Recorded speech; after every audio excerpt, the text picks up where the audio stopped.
This decision absolutely changed my life. In a few words, I moved from Germany to England in less than 5 days at the age of 15. Whenever I tell this story, I usually start by explaining that the dream that I had on the Thursday, on the 15th of January 1998, was the motivating factor. New Year's Eve, just 2 weeks earlier, was the worst New Year's I've ever had. I was with my parents in Namibia. While this holiday is still one of the most memorable ones for me, since my father allowed me to drive hundreds and hundreds of miles traveling between lodges, when it came to New Year, we were separated. And I was sitting with a bunch of English guys. While I don't understand much of what they are saying, my parents are engaging in fun and laughter. I was really upset, and I remember telling my parents that this was the worst New Year's I've ever had when we got back to the hut. What really bothered me was that I couldn't engage in the conversation, blaming the lack of my English skills. It also had to do with the lack of courage to try. I revisited this experience in my dream on that Thursday. I felt very scared about not becoming anyone in life, remaining introverted, shy, boring, and most of all, a pushover. Something needed to change. And that is where I had my eureka moment. So I marched downstairs for breakfast, building up that courage to tell my parents about my crazy idea. As I'm sitting down and fidgeting, as I'm waiting for my mother to finish the pancakes that she was making, it just popped out. Papa, what would you think if I went to school in England? The first thing that I hear my mother shout out of the kitchen was, "That is out of the question." But my father responds very calmly and says, "You can do that. But this is a one-way ticket. You cannot call me in 2 weeks' time and say that you've changed your mind." And I agreed to the terms. I was so excited, I couldn't wait to go to school and tell my classmates.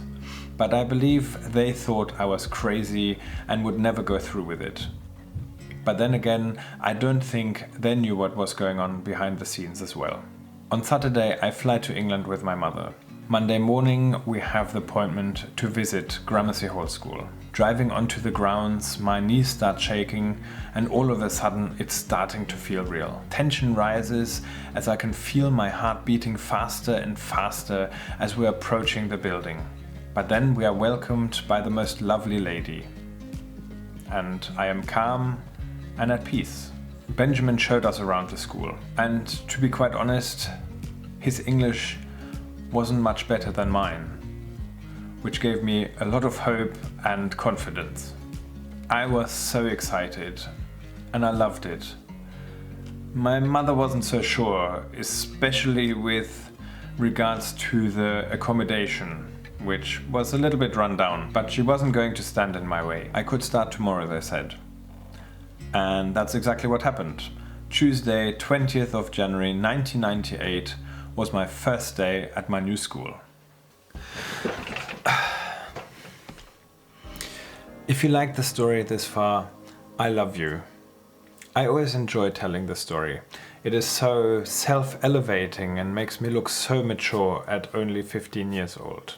But the truth is, a lot more would happen that would lead to the dream, and maybe escape is a more suited word than decision.